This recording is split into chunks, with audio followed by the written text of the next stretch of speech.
তাকে জিজ্ঞাসা করা হলো, তুমি কেন হিন্দু থেকে মুসলমান হয়েছ? তুমি অপরূপ সুন্দরী। মেয়েটা ডাক দিয়া কয়, আমার বাবা যখন হিন্দু ছিল আমি চোখে দেখেছি আমার বাবাকে আগুন দিয়ে চিতাশালায় পোড়াইতেছে। আমার বাবার আগুন দিয়ে পোড়াইতেছে, পুরানোর সময় হঠাৎ করে পাটা রক টানা মারছে, পা গুলো উপরে উঠে গেছে, বুকটা ঠেলা মারছে।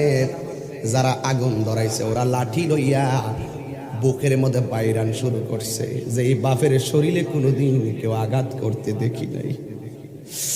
আমার বাবার শরীরের মধ্যে বাইরানো শুরু করছে, পায়ের মধ্যে বাইরানো শুরু করছে।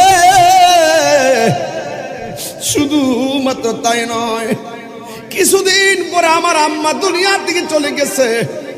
আমার আম্মা যদিও হিন্দু কিন্তু পর্দা করে চলতো, পরপুরুষের সামনে যেত না, খুব আবৃত্তি করে চলতো। জীবনে আমার মারে পরপুরুষরা রাস্তাঘাটে দেখে না এমন ভাবে চলতো। কিন্তু আমার আম্মা যখন মারা গেল, যেই মাত্র মারা গেল তখন যায় আগুনের মধ্যে কাঠ দিল আর মামাকে শোয়াইলো, শোয়াইয়া উপরে আবার কাঠ দিয়ে আগুন ধরাইয়া দিল।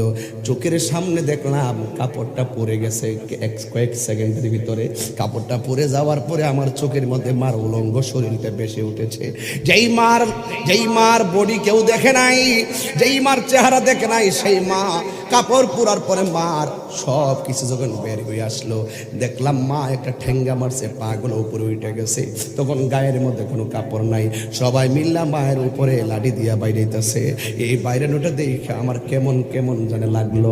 তখন আমার চোখের মধ্যে মুসলমানদের বিদায়ের দৃশ্য ভেসে উঠেছে। আমি দেখেছি আমার চোখের মধ্যে মুসলমানদের বিদায়ের দৃশ্য আমার ভেসে উঠেছে।